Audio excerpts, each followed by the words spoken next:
Jemaat terkasih, selamat beribadah bagi kita sekalian. Bersyukur hari ini kita masih diberi kesempatan untuk menikmati persekutuan bersama Kristus melalui ibadah keluarga saat ini. Pemberitaan firman Tuhan pada ibadah keluarga saat ini akan disampaikan oleh Vikaris Victoriana D. Resdawati.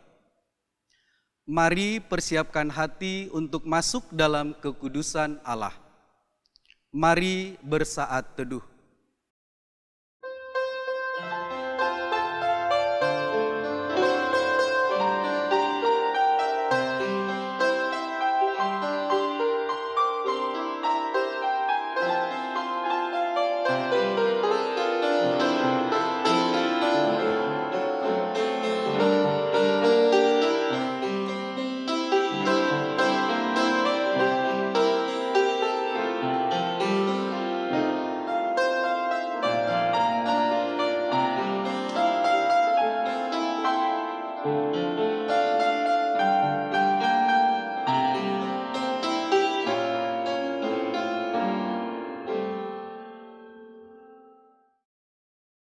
Jemaat terkasih, mari berdiri untuk menghadap Tuhan dan menyembah-Nya serta memuliakan nama-Nya karena kasih setia-Nya besar atas kita.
Kita masuk dalam doa pembukaan. Mari kita berdoa. Ya Bapa dalam Kristus Yesus, saat ini kami datang merendahkan diri di hadapan-Mu, memohon pengampunan akan segala dosa dan pelanggaran yang kami lakukan. Ampuni kami ya Bapa. Kami bersyukur hari ini melalui ibadah keluarga, kami kembali dipersatukan dalam indahnya persekutuan tubuh Kristus bersama orang-orang yang kami kasihi. Atau barangkali ada di antara kami yang duduk seorang diri baik di rumah atau di rumah sakit, bahkan dimanapun kami berada. Apapun kondisinya, kami percaya Tuhan ada bersama dengan kami. Terima kasih ya Bapa, sekarang kami siap menikmati persekutuan bersama-Mu. Tuhan tolong kuduskan ibadah saat ini, kiranya boleh jadi di dalam nama Bapa dan Anak dan Roh Kudus. Amin.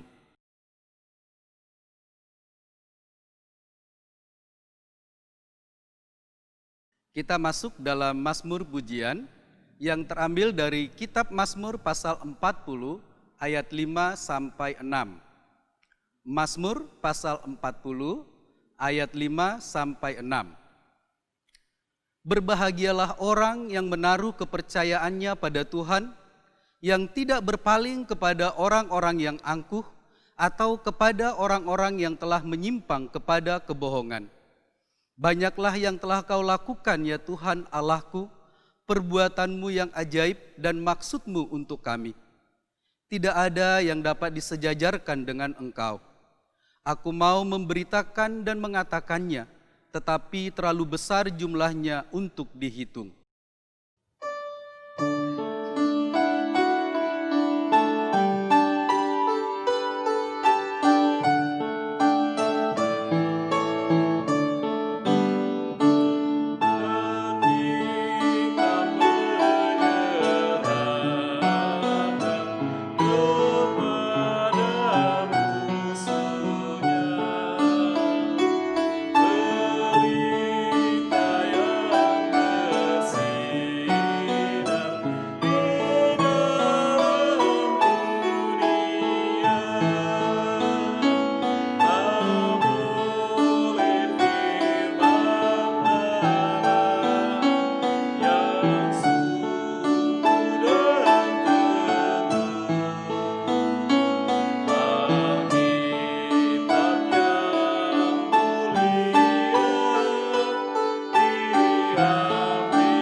Jemaat Tuhan, kita akan masuk dalam pemberitaan firman Tuhan. Sebelum itu mari kita berdoa.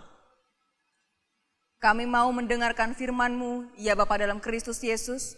Tuhan tolong tenangkan hati kami, dan kami memohon kiranya Engkau berkenan mengurapi kami dengan kuasa Roh Kudus-Mu, supaya ketika firman disampaikan dan diberitakan, kami tidak hanya menjadi pendengar, tetapi oleh kuasa Roh Kudus-Mu, kami dimampukan dan didorong untuk menjadi pelaku-pelaku firman Tuhan. Mari ya Bapa bersabdalah, demi Kristus Yesus, firman yang hidup kami berdoa. Amin.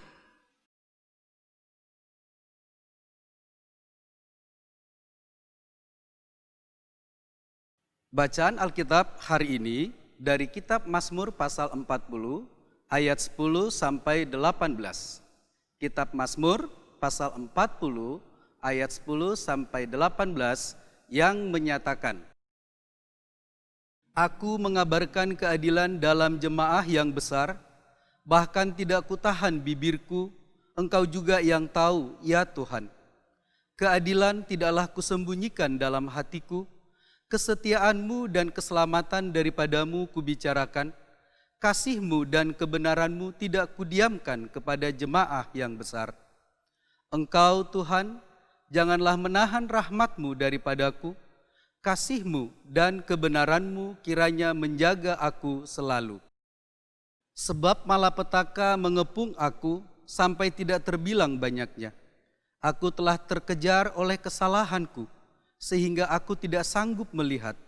Lebih besar jumlahnya dari rambut di kepalaku, sehingga hatiku menyerah. Berkenanlah kiranya Engkau ya Tuhan untuk melepaskan aku. Tuhan, segeralah menolong aku. Biarlah mendapat malu dan tersipu-sipu mereka semua yang ingin mencabut nyawaku. Biarlah mundur dan kena noda mereka yang mengingini kecelakaanku. Biarlah terdiam karena malu mereka yang mengatai aku syukur-syukur. Biarlah bergembira dan bersukacita karena Engkau, semua orang yang mencari Engkau. Biarlah mereka yang mencintai keselamatan daripadamu tetap berkata, Tuhan itu besar. Aku ini sengsara dan miskin, tetapi Tuhan memperhatikan aku. Engkaulah yang menolong aku dan meluputkan aku, ya Allahku, janganlah berlambat. Demikianlah pembacaan Alkitab, terpujilah Kristus, haleluya.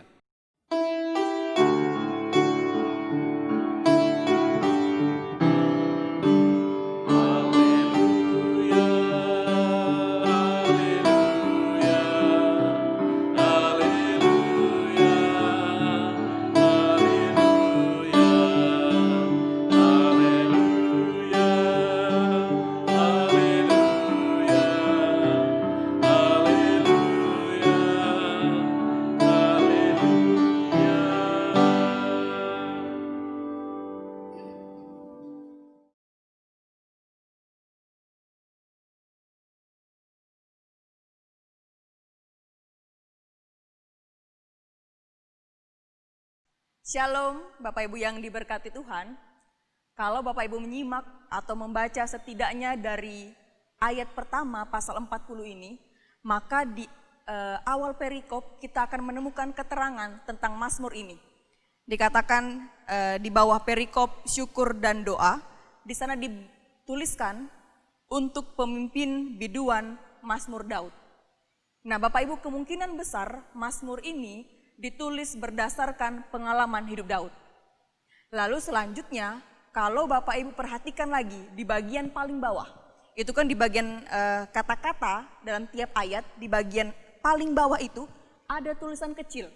Nah, di tulisan kecil itu kita akan menemukan ada kitab dan juga ayat rujukan. Nah, silakan Bapak Ibu perhatikan di bagian bawah bacaan kita ini. Di sana, Lai memberi keterangan rujukan bagian bacaan ini, yaitu Mazmur 70 ayat 2 sampai 6. Nah, silakan Bapak Ibu buka Mazmur 70 ini. Kenapa saya mengajak Bapak Ibu membuka Mazmur 70 ini? Karena di sana kita menemukan keterangan lebih jelas dari tujuan penulisan perikop ini. Bapak Ibu, penulisan kitab dan ayat di bagian paling bawah dalam setiap bagian bacaan itu menunjukkan rujukan atau setidaknya bagian yang sama atau mirip dalam kisah yang disampaikan dalam tiap kitab-kitab. Salah satunya bagian bacaan saat ini. Dalam Mazmur 70 kita menemukan keterangan yang lebih jelas tentang tujuan penulisan kitab ini atau penulisan perikop ini. Yaitu dikatakan dalam Mazmur 70 untuk pemimpin biduan dari Daud pada waktu mempersembahkan korban peringatan. Nah, Bapak Ibu, berdasarkan keterangan ini, maka ada baiknya kita mencari tahu apa sih yang dimaksud dengan korban peringatan ini. Bapak Ibu, korban peringatan disebut juga sebagai korban sajian cemburuan, yaitu suatu korban peringatan yang mengingatkan seseorang tentang perbuatan jahatnya di hadapan Allah, tentang kedurjanaannya di hadapan Allah. Ini berkaitan dengan seseorang yang mengambil istri atau suami milik orang lain. Disebut juga sebagai korban peringatan atau korban sajian cemburuan. Kita menemukan peraturan ini di dalam Bilangan 5 ayat 1 ayat 11 sampai 18. Silakan Bapak Ibu buka peraturan yang menetapkan tentang korban peringatan ini, secara khusus korban sajian cemburuan. Saya bacakan Bapak Ibu ya, dalam Bilangan 5 ayat 11 sampai 18 itu bilang begini. Apabila istri seseorang berbuat serong dan tidak setia terhadap suaminya, dan laki-laki lain tidur dan bersetubuh dengan perempuan itu, dengan tidak diketahui suaminya, dan apabila kemudian roh cemburu menguasai suami itu, sehingga ia menjadi cemburu terhadap istrinya, maka haruslah orang itu membawa istrinya kepada imam. Dan orang itu harus membawa persembahan karena perempuan itu sebanyak 1/10 eva tepung jelai, yang ke atasnya tidak dituangkannya minyak dan yang tidak dibubuhinya kemenyan, karena korban itu ialah korban sajian cemburuan, suatu korban peringatan yang mengingatkan kepada kedurjanaan. Kalau begitu Bapak Ibu, berdasarkan keterangan yang disampaikan ini, maka sangat besar kemungkinan bahwa Mazmur yang dituliskan oleh Daud ini berkaitan dengan peristiwa ketika Daud ada main dengan Batsheba. Nah, ternyata bagian bacaan kita ini, Mazmur yang dituliskan Daud ini, ternyata ada kisah di balik itu, yaitu tentang peristiwa Daud dan Batsheba. Kita bisa baca kisah ini di 2 Samuel 11 ayat 1 sampai 27. Nah, Bapak Ibu, mari perhatikan beberapa penjelasan dalam bagian bacaan kita. Yang pertama, mari mulai langsung dari ayat 12 dan 14. Ayat 12 dan 14 ini merupakan permohonan supaya Tuhan jangan menahan rahmat, kasih, dan kebenarannya, tetapi berkenanlah kiranya Engkau Tuhan melepaskan dan menolongku, kata Daud. Berkenanlah kiranya Engkau memberikan kelegaan kepadaku, kata Daud. Itu ayat 12 dan ayat yang ke-14. Lalu ayat 13, Daud memberikan pengungkapan. Ia merasa dikejar-kejar, bukan saja oleh musuh yang kelihatan, tetapi oleh rasa bersalah, sehingga ia mengalami banyak sekali malapetaka. Malapetaka ini merujuk pada peristiwa diambilnya istri-istri Daud oleh Tuhan, untuk kemudian ditiduri oleh orang lain dengan sepengetahuan Daud, dan juga disaksikan oleh orang Israel. Ditambah lagi kematian anak pertama Batsheba dari Daud sampai peristiwa saling membunuh di antara keturunan Daud. Ini yang mau disampaikan pada ayat yang ke-13. Lalu ayat 15 sampai 16, Daud mulai menggambarkan keberadaan musuh-musuh Daud yang memang menunggu-nunggu. Kalau Daud ini mati ataupun celaka, maka mereka akan bersorak-sorak. Daud mengungkapkan, Tuhan, ada orang di luar sana yang menunggu aku mati. Mereka itu akan bersyukur ketika aku mati atau celaka. Ini ungkapan yang disampaikan oleh Daud. Lalu ayat 17 dikatakan, hal sebaliknya justrunya dari ayat-ayat yang Daud sampaikan di ayat sebelumnya. Ayat 17 dikatakan, sebaliknya dari itu, orang yang mencari keselamatan dari Tuhan, mereka akan disebut bergembira. Mereka akan bersuka cita, sebab yang mereka cari adalah Tuhan yang akan menuntun mereka. Lalu mereka akan diberikan ketenangan, termasuk Daud yang merasakan ketenangan itu di saat ia menyerahkan sepenuhnya kehidupan kepada Tuhan. Lalu ayat yang terakhir Bapak Ibu, ayat 18. Setelah Daud mengungkapkan keresahan hatinya tentang banyaknya orang yang menunggu-nunggu kematiannya, tentang pengakuan betapa berdosanya dia, sekaligus pengakuan tentang Allah yang luar biasa. Nah, ayat yang ke-18 merupakan pengungkapan atau keyakinan iman bahwa Tuhan memperhatikan, bahkan Tuhan juga menolong dan membebaskan setiap orang yang mencari keselamatan daripada Tuhan. Dan apa yang Tuhan berikan, pertolongan Tuhan tidak pernah terlambat. Ini yang mau Daud sampaikan. Tuhan, pertolonganmu tidak pernah terlambat. Tetapi pertolongan Tuhan selalu ada setiap saat dan datang tepat pada waktunya. Bapak Ibu yang diberkati Tuhan, rasa bersalah dan doa mohon pengasihan Tuhan yang sedemikian ini membuat Bapak Ibu dan saya pastinya tergelitik. Apa sebenarnya yang disesalkan oleh Daud? Kita perlu telusuri ini dulu. Apa yang sebenarnya disesali dengan sangat oleh Daud? Bapak Ibu, peristiwa Batsheba dan Daud ini ternyata tidak hanya memakan nyawa Uria, suami Batsheba, tetapi juga anak pertama yang dilahirkan Batsheba bagi Daud. Saya kira kisah ini bukan hal yang asing untuk kita dengarkan. Tetapi ketika Raja Daud ini ditegur oleh Nabi Nathan, Tuhan berbicara melalui Nabi Nathan, menekankan bahwa membiarkan sesama umat Tuhan mati di tangan orang kafir, itu merupakan suatu penghinaan dan penistaan bagi Tuhan. Tidak berhenti sampai di situ, anak pertama Batsheba dari Daud yang tidak tahu apa-apa pun akhirnya mati menanggung tulah orang tuanya. Rasa bersalah atas dua nyawa inilah yang sepertinya membuat Daud tidak berhenti dikejar rasa bersalah dan terus-menerus meminta atau memohon pengampunan dari Tuhan. Nah, Bapak Ibu, saya kira demikian firman Tuhan ditafsirkan bagi kita sekalian dari bagian bacaan kita saat ini.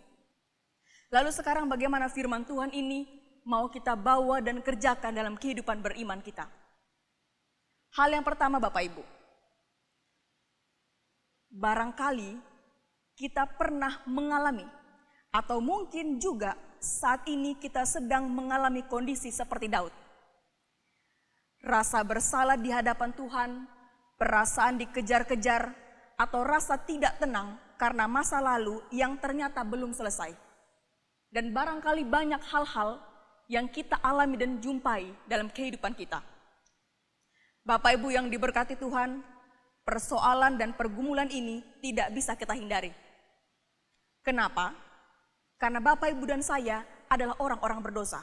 Oh, saya harus mengatakan ini dengan tegas dan maaf saya cukup keras mengatakan ini. Ini mengingatkan kita sekalian dan ini juga penting untuk kita renungkan.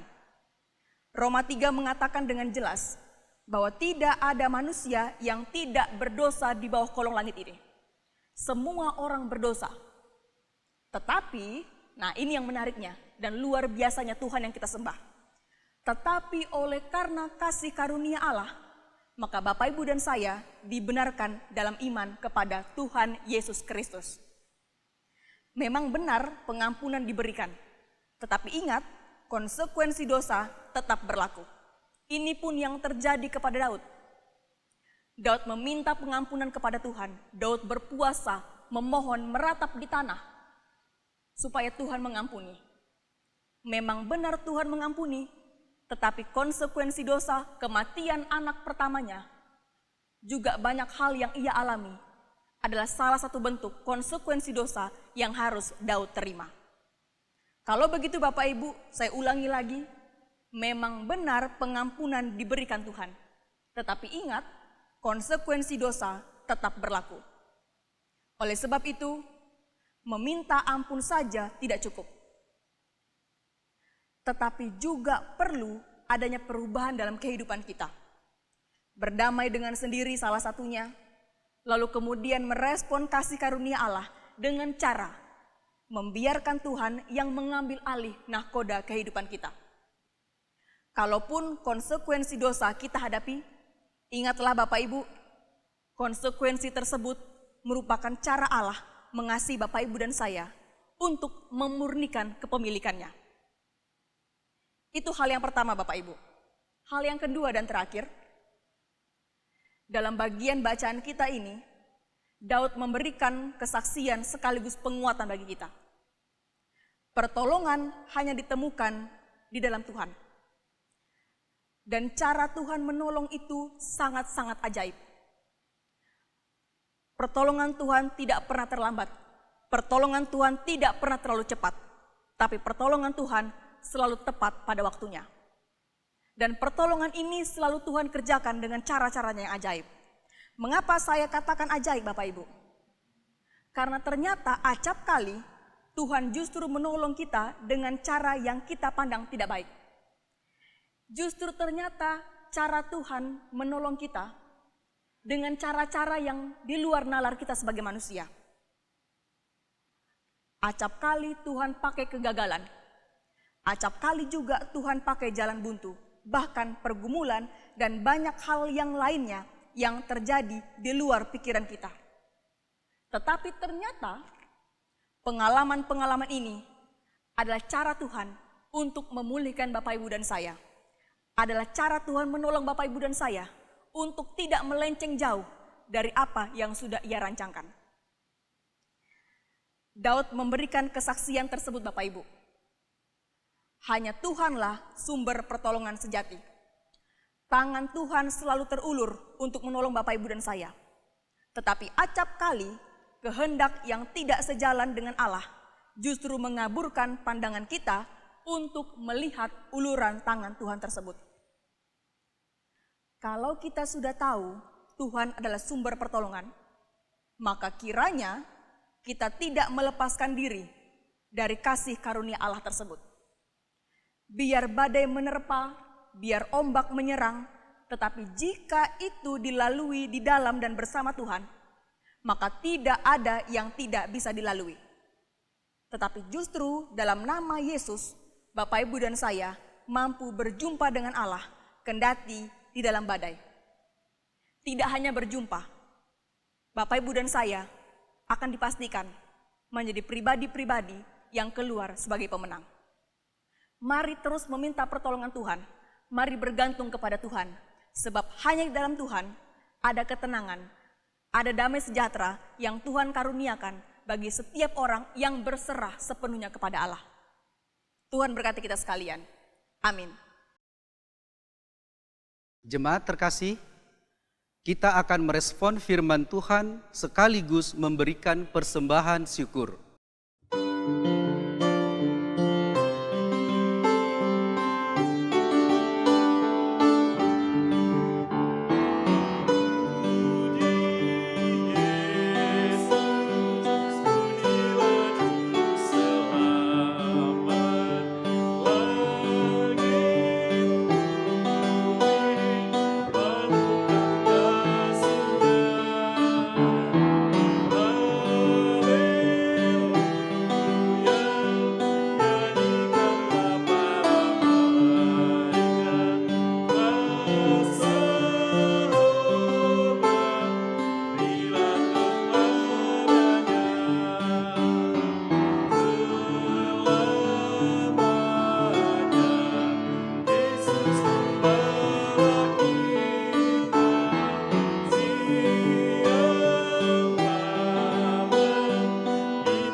Bapak Ibu, mari satukan hati, kita masuk dalam doa syafaat, mari kita berdoa.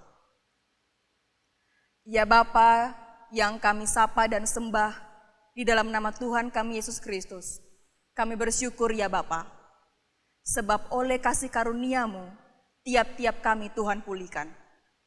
Oleh kasih karunia-Mu, kami memperoleh damai sejahtera. Maka terpujilah Engkau ya Bapa, untuk setiap hal yang Tuhan kerjakan dalam kehidupan kami. Firman-Mu pada hari ini menguatkan juga mengingatkan kami bahwa pertolongan Tuhan tidak pernah terlambat. Tetapi yang Tuhan kerjakan, uluran tangan Tuhan selalu datang dan hadir tepat pada waktunya. Maka Tuhan tolong kami, mampukan kami di dalam pertolongan kuasa Roh Kudus-Mu, kiranya tiap-tiap kami tidak bersandar dengan pengertian kami sendiri, tetapi sepenuhnya bersandar kepada Tuhan, sebab hanya di dalam Tuhan sajalah kami memperoleh ketenangan. Di dalam Tuhan sajalah kami memperoleh pertolongan yang sejati.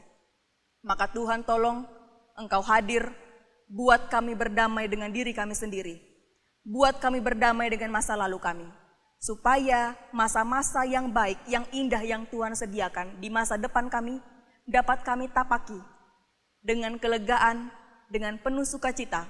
Sebab apa yang Tuhan sediakan di masa depan kami adalah masa depan yang penuh dengan damai sejahtera. Terima kasih ya Bapa di sorga, hamba menyerahkan dan berdoa untuk setiap orang yang saat ini sedang berdoa, tertunduk di hadapan-Mu, menaikkan pergumulan-pergumulan mereka, rasa syukur mereka, juga beberapa harapan mereka dan cita-cita mereka, baik untuk keluarga, kehidupan pribadi, anak-anak, bahkan cucu-cucu sekalian. Tuhan berkenan menyandingkan telinga kudus-Mu untuk mendengarkan setiap seruan hati setiap jemaat Tuhan. Hamba berdoa juga ya Bapa, untuk jemaat-jemaat-Mu yang mengalami kelemahan tubuh, Tuhan tolong pulihkan dalam nama Tuhan Yesus. Yang berduka Tuhan tolong hiburkan, yang bersuka cita Tuhan tolong sempurnakan sukacitanya. Lalu ajar mereka untuk berbagi sukacita tersebut dengan cara bersedia menjadi berkat bagi banyak orang. Terima kasih ya Bapa di sorga. Kami juga bersyukur bersama dengan para pelayan-Mu yang sudah mengambil bagian dalam ibadah keluarga hari ini. Tuhan berkati pelayan liturgos, Tuhan berkati organis, Tuhan berkati prokantor, Tuhan berkati tim multimedia dan sound system. Tuhan berkati setiap orang yang memberi diri bekerja untuk Tuhan. Kiranya dari kami, Tuhan berkenan memakai kami untuk menjadi alat-Mu, alat yang menyenangkan hati Tuhan, dan terus-menerus memuliakan Tuhan dalam kehidupan kami hari lepas hari. Terima kasih Bapa di sorga, kami serahkan kehidupan kami serahkan rencana-rencana masa depan kami. Dalam nama Tuhan Yesus, ketika Tuhan yang turut serta dalam kehidupan kami, maka kami percaya, kendati badai kami alami, kendati jalan buntu kami hadapi, kendati kami sedang terjatuh, kami tidak takut dengan itu semua ya Bapa. Sebab kami percaya, tangan kasih Tuhan senantiasa terulur bagi kami, untuk mengangkat kami, menolong kami, memberikan kami solusi yang Tuhan sediakan. Maka mampukan kami untuk terus-menerus mencari Tuhan dalam kehidupan kami, supaya apa yang kami kerjakan dalam kehidupan kami senantiasa menyenangkan hati Tuhan.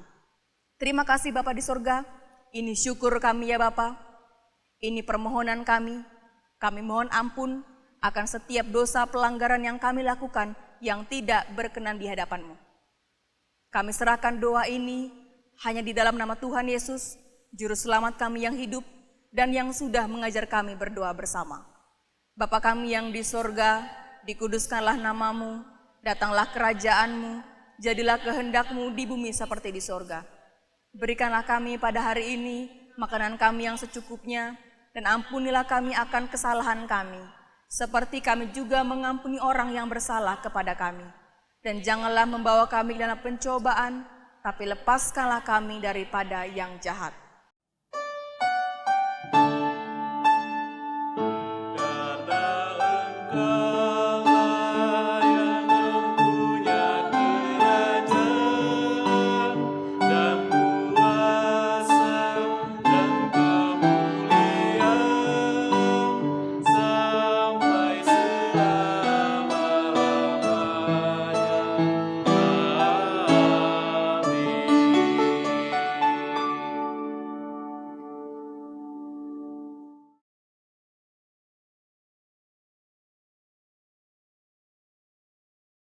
Bapak Ibu yang diberkati Tuhan, mari kembali dalam kehidupan kita hari lepas hari. Mari kerjakan tugas pelayanan kita melalui tutur kata dan tindakan yang berkenan kepada Allah.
Jemaat Tuhan, mari arahkan hati dan pikiran kita kepada Allah, serta terimalah berkat-Nya. Tuhan memberkati engkau dan melindungi engkau. Tuhan menyinari engkau dengan wajah-Nya dan memberi engkau kasih karunia. Tuhan menghadapkan wajah-Nya kepadamu dan memberi engkau damai sejahtera.